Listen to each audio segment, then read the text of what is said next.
오늘 우리에게 주시는 하나님 말씀은 신약성경 빌립보서 3장 12절에서 16절 말씀입니다. 빌립보서 3장 12절에서 16절 말씀. 내가 이미 얻었다 함도 아니요 온전히 이루었다 함도 아니라 오직 내가 그리스도 예수께 잡힌 바 된 그것을 잡으려고 달려가노라.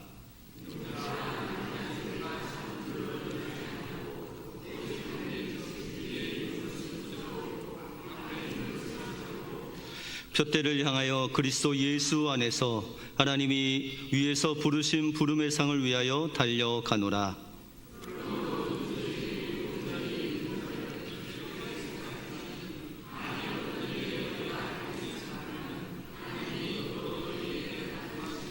같이 읽겠습니다. 오직 우리가 어디까지 이르렀든지 그대로 행할 것이라. 아멘. 심리학자인 윌리엄 제임스는 우리 자아가 크게 세 가지로 분류된다, 그렇게 이야기를 합니다. 그 첫 번째는 물질적 자아가 있다, 그렇게 이야기합니다. 이 물질적 자아는 모든 것을 물질의 소유에 의해서 자기를 평가하는 그런 사람의 자아입니다. 그래서 이 사람들, 다시 말해서 물질적 자아로 사는 사람들의 늘 관심은 내가 얼마나 가졌느냐, 아니면 내가 무엇을 할 수 있느냐, 거기에 초점을 두고 내 자신을 평가하고 다른 사람들을 평가한다라는 것이죠.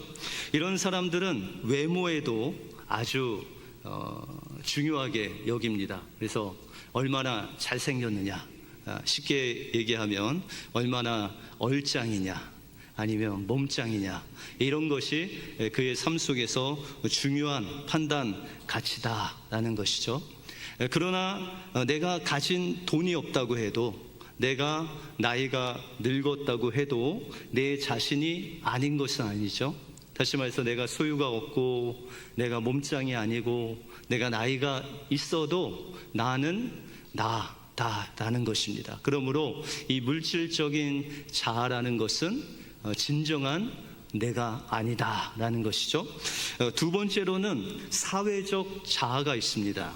이 사회적 자아는 사회적 위치에 따라서 사람들을 판단하는 것이죠. 그래서 우리 아버지는 검사 출신이다, 우리 사촌형은 경찰소장이야, 이렇게 자기의 어떤 인맥을 동원해서 자기의 사회적 위치를 높이려고 하는 그런 사람의 주된 자아가 바로 사회적 자아다라는 것이죠. 그래서 이 사회적 자아 중심적인 사람들은 늘 사회적인 위치에서 자기가 얼마나 다른 사람보다 더 앞서느냐, 더 높느냐, 그것이 중요하다라는 것이죠. 그래서 이런 사람들은 주로 어떤 이야기를 듣냐면, 야, 너 정말 인맥이 되게 넓구나, 너 정말 마당발이다, 이런 말을 듣기 좋아한다라는 것이죠. 그러나 이들은 사회적인 인맥이나 위치에서 행복을 찾지만 진정한 행복은 그곳에 있는 것이 아니다라는 것이죠. 그러므로 아무도 없는 곳에서 나 자신이 있다 해도, 사회적 지위가 아무리 많다 해도, 그러나 나 홀로 있을 때도 내 자신이다라는 것이죠. 그러므로 이 사회적 자아도 진정한 우리의 모습이 아니다라는 것이죠. 마지막에는 영적 자아라는 것이 있습니다. 이 영적 자아는 그 영적 가치를 늘 하나님에게 두면서 사는 사람들을 이 영적 자아를 가진 사람이다, 그렇게 말씀드릴 수 있습니다. 이 분들은 생명을 소중히 여기고 또한 영원한 것에 자신의 인생의 가치를 두는 사람이고, 늘 하나님 앞에서 내가 응답하는 응답자로 서는 사람이 바로 영적인 자아를 가진 사람이다라는 것입니다. 이들은 사람보다 하나님 앞에서 내가 누구인가, 또 하나님께서 나를 통해서 어떤 일을 행하실지 늘 하나님께 우리의 관심과 집중을 하는 이런 영적인 자아가 바로 우리의 참된 자아다라고 그렇게 말하고 있습니다. 그러므로 우리의 삶 속에서 물질적인 자아, 또한 사회적인 자아, 이런 것들이 없다 할지라도 우리가 하나님 앞에서 날마다 하나님의 물음에 응답하고 내 자신이 하나님 앞에서 누구인가를 기억하고 하나님께서 우리에게 주신 그 사명을 가지고 나갈 때 하나님께서 여러분들을 기쁘게 받아주실 줄 믿습니다. 이 은혜로 날마다 승리하시는 여러분들의 삶이 되시길 주님의 이름으로 축원드립니다. 오늘 본문을 통해서 우리가 예수님을 닮아가기 위하여 우리의 인생의 목표를 어디에 두어야 되는지, 또 하나님이 원하시는 인생의 목적을 두고 살아갈 때 하나님이 우리에게 주시는 복이 무엇인지 오늘 본문을 통해서 살펴보겠습니다. 먼저 우리의 인생의 목적은 물질이나 명예가 아닌 예수님을 아는 것, 그것이 우리 인생의 목적이다 말씀하고 있습니다. 오늘 본문에 보시면 이 사도 바울은 예수님을 믿기 전에 물질적인 자아, 또 사회적인 자아로 살았던 대표적인 사람이 바로 이 사도 바울입니다. 그래서 오늘 5절 이하에 보시면 사도 바울이 육신적으로 자기가 얼마나 위대한 엘리트였는지를 소개하고 있습니다. 그는 히브리인 중에 히브리인이었고, 또 율법으로 하면 바리새인이고, 또 율법적으로 흠이 없는 그런 의로운 사람이었다, 그렇게 이야기를 합니다. 그리고 그가 학벌로도 요즘 이야기로 신학 박사 정도 딴 가말리엘 수하에서 수석으로 졸업한 아주 엘리트였다라고 그렇게 말하고 있습니다. 그런데 그가 예수님을 만나고 나서 자신을 되돌아보니까 이 모든 것들은 진정한 자신이 아니었다라는 것이죠. 예수님을 만나는 순간 그 예수님 안에 있는 주님께서 주시는 그 구원이야말로 진정한 그의 모습이었다, 그렇게 고백하고 있습니다.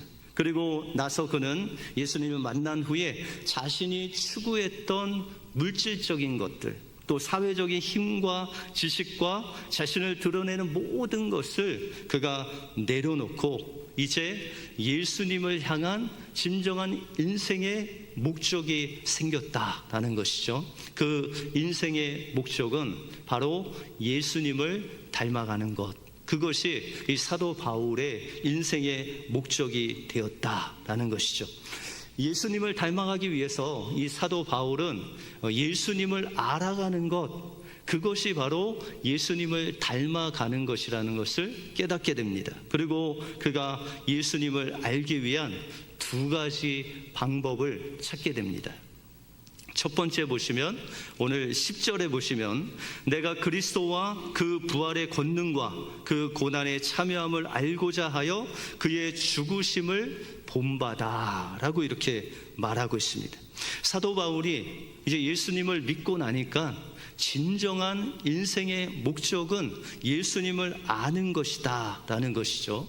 특별히 예수님을 안다라고 했을 때 예수님께서 십자가에 죽으시고 부활하셔서 그 부활을 이 땅에서 사신 그 예수님을 쫓아가는 것이 바로 인생의 목적이고, 또한 바울의 인생에 있어서 예수님을 알아가는 것이다, 그렇게 깨닫게 되었다라는 것이죠.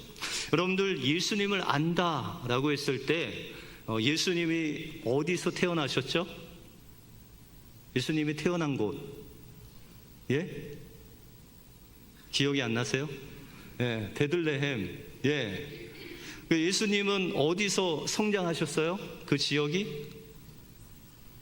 예, 뉴욕에서 나사렛에서 자라셨잖아요, 그죠? 그런데 여러분들 예수님이 어디서 태어나셨는지, 예수님께서 어디서 자라셨는지, 예수님의 동생은 누가 있었는지, 이것을 안다고 해서 예수님을 진정으로 알까요?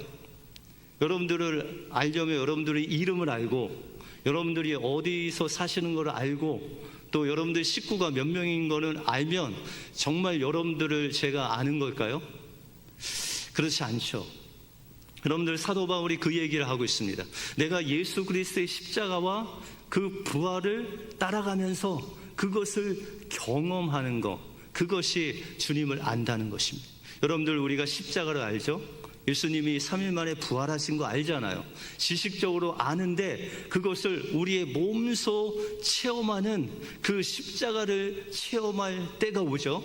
여러분들이 예수 그리스도를 믿고 그 예수님의 사랑을 여러분들의 몸소 경험했을 때 여러분들의 눈에서 눈물이 막 쏟아지지 않습니까? 그것은 그냥 예수님이 십자가에서 죽었다라는 지식적인 알을 뛰어넘어서 예수님께서, 죄 없는 예수님께서 우리를 위해서 그 십자가에 죽으시는 그 고통이 여러분들의 몸에 느껴지는 그 놀라운 경험을 했을 때 우리가 예수님을 안다라고 그렇게 말할 수 있다라는 것이죠. 또한 예수님께서 3일 만에 부활하신 그 부활도 그 십자가를 통과하지 않고는 우리가 그 부활을 경험할 수 없다라는 것이죠. 그래서 사도 바울이 경험한 것은 바로 예수님을 알기 위해서 그 예수님의 발자취를 따라가는 것이고, 예수님을 알기 위해서는 그 십자가의 길을 통과하며 나갈 때 바로 예수님께서 부활로 사신 그 부활을 경험할 수 있다, 그렇게 고백하고 있습니다. 그러므로 우리의 삶 속에서 이 십자가, 내 자신을 십자가에 죽는 그 경험을 할 때 우리는 예수님을 알아갈 수 있다라는 것이죠. 어떤 젊은 부부가 이제 연애를 다 하고 이제 결혼을 해서 새 가정을 이뤘습니다. 그래서 이제 신혼집을 얻어서 이사를 했는데 아주 행복하게 사랑하며 살 줄 알았는데 매일 싸움이 거듭됐습니다. 하루도 거르지 않고 소리 지르면서 이 신혼부부가 싸웠어요. 왜 싸웠을까요? 이 남편이 양말을 벗으면 제자리에 안 놓고 그냥 아무데나 그냥 놨는 거예요. 치약을 짜도 그 뒷부분부터 이렇게 살살 눌러서 짜야 되는데 그냥 앞부분을 그냥 물컹물컹 짜는 것이죠. 그러니까 내가 살아온 삶하고 남편이 살아온 삶하고 이게 계속 안 맞는 거예요. 그러니까 매일매일 싸우는 거예요. 그러다 보니까는 이 주변에 있는 동네 사람들이 이 신혼집이 매일 싸운다는 것을 알았어요. 그래서 하루는 이 새댁이 그 집에서 나와서 이제 시장에 가는데 그 옆집 아주머니가 이 새댁을 만났어. 아주 반가운 얼굴로 달려와서 그 새댁에게 물었습니다. 새댁은 왜 맨날 그렇게 싸움만 해? 그렇게 했어요. 그랬더니 그 새댁이 이야기하기를 글쎄요, 제가 이 성격이 이렇게 안 맞는지 잘 몰랐습니다. 그래서 그 아주머니가 새댁에게 이야기를 합니다. 새댁, 이제 싸움 그만하고 행복하게 사는 방법이 없을까? 여러분들, 그 새댁이 행복하게 사는 방법을 알았을까요? 몰랐을까요? 여러분들 행복하게 사는 방법 아시죠? 이 웃음은 무슨 의미입니까? 알면서 안 하신다는 의미인데 그 새댁이 그렇게 정답을 이야기합니다. 알죠. 제가 죽으면 되지요. 그렇게 대답을 했다고 합니다. 새댁도 알았어요. 그 둘 중에 한 명이 성질을 죽이면은 가정에 화평이 온다는 것을 알았는데 그게 잘 안 된다라는 거죠. 여러분들, 우리의 신앙생활 속에서도 하나님께서 예수 믿으면 형통하죠. 좋은 일만 있죠. 여러분들, 고난은 없잖아요. 그런데 우리의 신앙생활에 늘 고난이 있죠. 십자가가 있고. 그런데 그것은 바로 우리가 예수님을 잘 쫓아간다는 증거다라는 것이죠. 우리의 삶 속에 고난이 없고 어려움이 없고 아주 맨날 그냥 형통한 삶을 산다, 그분은 예수님을 내가 쫓아 살고 있나 다시 한번 생각해 봐야 됩니다. 그래서 사도 바울은 그가 고백하기를 나는 날마다 죽노다라고 하면서 오늘 10절 이하에 보시면 내가 그리스도와 그 부활의 권능과 그 고난에 참여함을 알고자 하여 그의 죽으심을 본받아 어떻게 하든지 그 죽은 자 가운데서 부활에 이르려 하노니라고 그렇게 고백하고 있습니다. 그가 선교를 하고 복음을 전하면서 죽을 그런 고난들을 많이 겪었지만 그가 실망하지 않고 좌절하지 않는 것은 그 죽음 가운데서 주님이 살아가신 걸어가신 그 부활을 경험하기 위해서, 예수님께서 가신 그 길을 따라가기 위해서 그가 날마다 그 십자가의 길을 따라간다라고 그렇게 고백하고 있습니다. 그러면서 그가 의미심장한 고백을 합니다. 오늘 12절에 보시면 12절 같이 한번 읽어볼까요? 시작. 내가 이미 얻었다함도 아니요 온전히 이루었다함도 아니라 오직 내가 그리스도 예수께 잡힌 바 된 그것을 잡으려 달려가노라.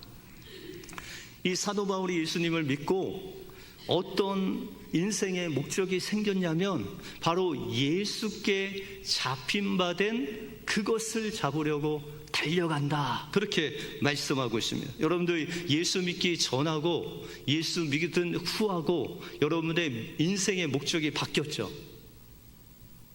저도 예수 믿기 전에는 그냥 평범하게 가정을 갖고 직장생활 하면서 그렇게 평범하게 사는 거, 그게 인생의 목적이었어요. 근데 예수 믿고 나니까 그게 인생의 목적이 아니더라고요. 그래서 나의 인생의 목적은 오직 예수님께 두고 예수님을 쫓아가는 그것이 바로 인생의 목적이 됐다라는 것이죠. 근데 사도 바울도 예수 믿기 전에는 자기 딴에는 열심히 하나님을 믿는다고 달려갔는데 그 길이 잘못된 길이었다는 거예요. 이제 예수님을 믿고 나니까 예수님께서 주신 그 사명이 보이는데, 여러분들 사도행전 9장에 보시면 이 사도 바울이 다메섹 도상에서 예수님을 만난 다음에 이제 눈이 멀죠. 너무 강력한 빛으로 인해서 눈이 멉니다. 그리고 그 깊은 고독 가운데 예수님을 만납니다. 그리고 예수님께서 그에게 사명을 주시는데 그것이 바로 이방인의 사도가 되는 것, 이방인들에게 복음을 전하고 하나님의 생명을 전하는 그 일을 바로 그의 인생의 목적으로 주셨다라는 것이죠. 그래서 그 일을 위해서 그가 지금까지 달려왔다라는 것입니다. 그가 30년 동안 이제 60세가 되어서 그 뒤를 되돌아보니까 여러분들 사도 바울만큼 교회 많이 세우고 전도 많이 한 사람이 없죠. 거의 전도의 획을 그은, 선교의 획을 그은 그런 위대한 사도였습니다. 그런데 그가 고백하기를 내가 이미 얻었다 함도 아니요 온전히 이루었다 함도 아니라 오직 내가 그리스도 예수께 잡힌 바 된 그것을 향하여 그것을 잡으려고 지금 달려간다, 그렇게 고백하고 있습니다. 여러분들, 그러면은 지금 사도 바울이 60세가 넘고 로마 감옥에 갇혀 있는데 빌립보 교회를 향해서 그가 달려갈 수 있는 그 하나님의 목표를 향해 달려가는 그 일이 무엇일까요? 이 빌립보서를 통해서 이 사도 바울이 지금 감옥 안에서 무엇을 하고 있냐면 그들의 이름 하나하나를 불러가면서 기도하고 있어요. 그들이 세상의 이단 사상에 의해서 넘어지진 않을까? 빌립보 교회가 어떻게 세워진 교회인데 세상의 그 유혹에 넘어지진 않을까? 그들을 품고 그들을 위해서 기도하면서 눈물로 지금 이 편지를 쓰고 있는 겁니다.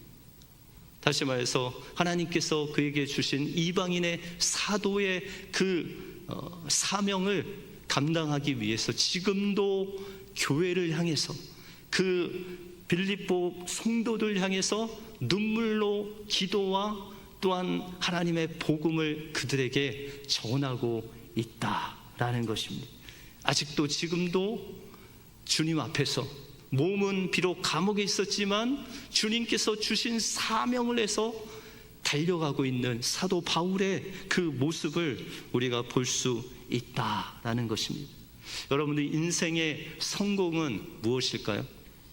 내가 인생살이하면서 얼마나 많은 것을 소유했느냐, 내가 얼마나 높은 사회적 지위를 가졌느냐, 그것이 인생의 성공이 아니라 하나님께서 우리에게 주신 사명, 하나님께서 우리에게 주신 꿈, 그것을 얼마나 달려가면서 그것을 이루어가고 있느냐, 그것이 진정한 성공이다라는 것입니다. 이 꿈을 향해서 날마다 하나님의 표대를 향해서 달려가심으로 하나님의 그 부르심의 상을 받아 누리시는 여러분들의 삶이 되시길 주님의 이름으로 축원드립니다.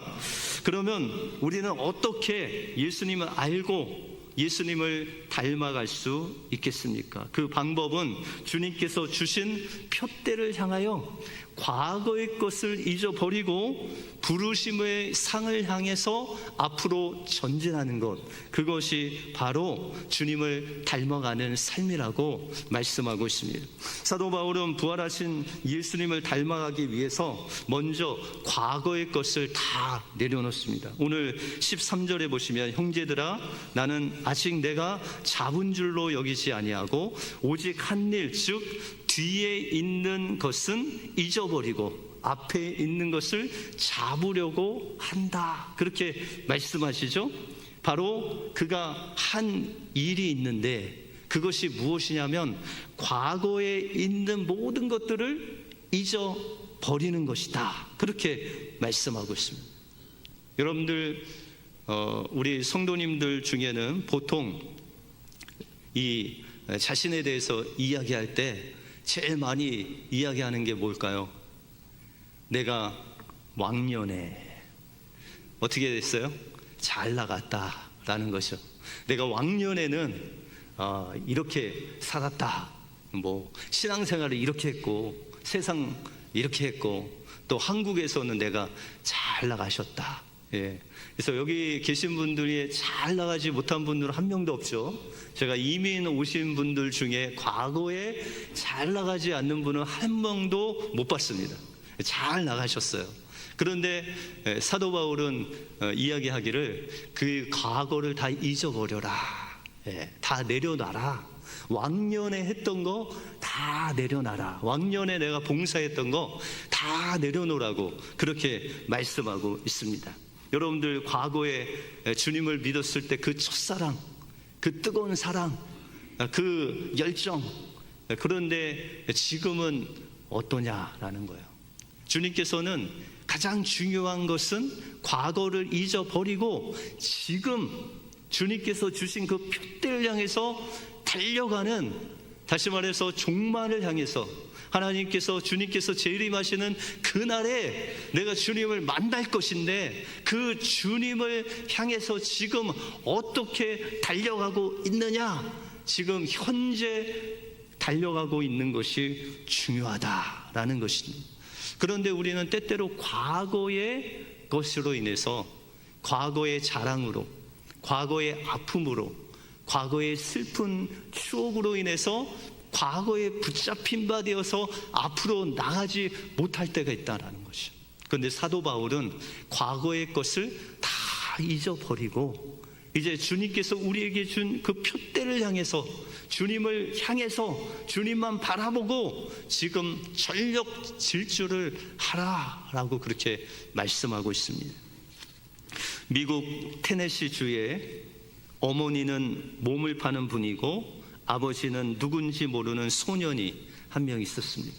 그래서 이 소년은 어렸을 때부터 조금만 잘못하면 사람들이 네 애비 없는 자식이다 라고 하는 그 말을 가장 듣기가 어려웠습니다. 너 아버지 어디 계시니? 라고만 이야기하면 그냥 마음의 두려움이 몰려오면서 손발이 오그라지는 그런 두려움을 느꼈다라는 것이죠. 그래서 이 소년은 점점 사람을 기피하게 됐어요. 혹시라도 뭔가 조금 잘못하면 네 애비 어디 있냐 그렇게 물을까봐 그 트라우마에 사람들을 만나지 않게 됐어요. 일명 이제 사람들 사이에서 왕따가 되어서 혼자 지내게 되었습니다. 그런데 어느 날 마음속에 내가 교회를 한번 나가보고 싶다라는 그런 마음이 들었어요. 근데 마음 한켠에 어떤 두려움이 있었냐면, 교회를 나가면 사람들이 많다는 거죠. 사람들이 많으면 어떤 질문을 할 수도 있어요. 네 아버지는 누구시냐? 그렇게 물을 수 있다라는 거죠. 그래서 곰곰이 생각하다가 아이디어를 하나 찾아냈어요. 그게 뭐냐면, 이제 예배 시간이 딱 되면 사람들이 다 예배를 하잖아요. 그때 들어오는 거예요. 그래서 저 뒤에 조용하게 앉아서 예배 드리고, 사람을 안 만나려면 어떻게 해야 돼요? 목사님이 축도 끝나자마자 그냥 쏜살같이 집으로 가는 거예요. 그래서 이 소녀는 자기가 생각한 대로 그렇게 몇 년간 신앙생활을 잘했어요. 예배 시간에 저 뒤에 앉고 끝나자마자 집에 가고, 그렇게 몇 년을 신앙생활을 잘해서 예수님을 그 마음속에 모시고 그렇게 기쁨으로 신앙생활을 하고 있었습니다. 그런데 어느 날 이제 여느 때와 같이 예배를 드리고 이제 끝나자마자 쏜살같이 나가려고 하는데 어떤 분이 어깨를 탁 잡으신 거예요. 딱 쳐다봤더니 목사님이세요. 목사님이 축도하자마자 내려오신 거예요. 그리고 이 소년을 딱 잡으신 거예요. 그래서 그 목사님이 대뜸 소년에게 뭐라고 말씀하셨을까요? 맞히시는 분은 제가 상품을 드리겠습니다. 뭐라고 말씀하셨을까요? 내 아버지가 누구냐? 그렇게 물으셨어요. 그 소년이 이 말을 듣는 순간에 그냥 손발이 오그라지면서 두려움이 막 몰려오면서 두 눈에는 눈물이 글썽거리기 시작했어요. 그때 센스 있는 이 목사님이 그 모습을 보고, 마치 내 아버지를 내가 안다. 너 아버지 이름이 하나님이셨구나. 그래, 내 아버지가 하나님이야. 그 소년이 그 이야기를 듣는 순간에 깨달음이 왔어요. 나의 아버지가, 나는 누군지도 모르고 내 아버지를 물을 때마다 이렇게 두려움에 쌓였었는데, 내 아버지가 하늘에 계신 우리 하나님이시지. 이것을 깨닫고 그 과거의 아버지 이름을 부를 때마다 거기에 매여 살았던 그 소년이 이제 그 과거의 슬픔과 아픔을 툴툴 떨어버리고 이제 새로운 미래를 향해서 그 하늘의 아버지를 의지하여 열심히 공부를 시작합니다. 그리고 그가 살고 있는 그 테네시 그 지역의 주지사로 여러 번 당선되는 유명한 정치인이 되었다라는 것입니다. 여러분들 과거에 얽매여 사시는 분 계십니까? 여러분들 아버지 되신 하나님을 바라보시기 바랍니다. 하나님께서 여러분들을 지금 붙잡고 계시고, 여러분들이 과거가 아닌 주님께서 주신 표대를 향하여 전진할 때 하나님께서 여러분들의 삶 속에 부르심의 상을 향해서 좋은 것으로 채워주시는 분이시다라는 것이죠. 여러분들 이 부르심의 상을 향하여 앞으로 전진하는데 여러분들 위치, 여러분들 나이가 상관이 있을까요?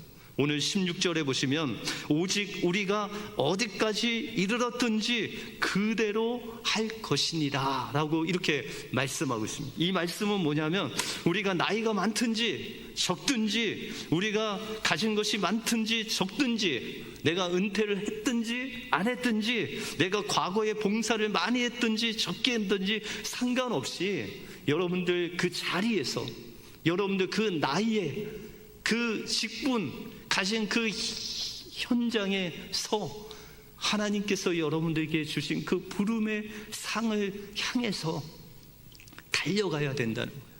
그냥 거기서 멈추면 안 된다는 거예요. 그 사도 바울이 그렇게 이야기한 거예요. 내가 이미 이루었담도 아니고 온전히 이루었담도 아니고 내가 주님께 붙잡힌 바 된 그 부르심의 상을 향해서 지금 이 감옥에서도 달려가는데, 그 달려가는 모습은 바로 빌립보 성도들 위해서 내가 기도한다라는 거예요. 그 이름을 하나하나 불러가면서 그 실족한 영혼들, 그 성장해야 될 영혼들을 향해서 내가 달려가고 있다라는 것입니다.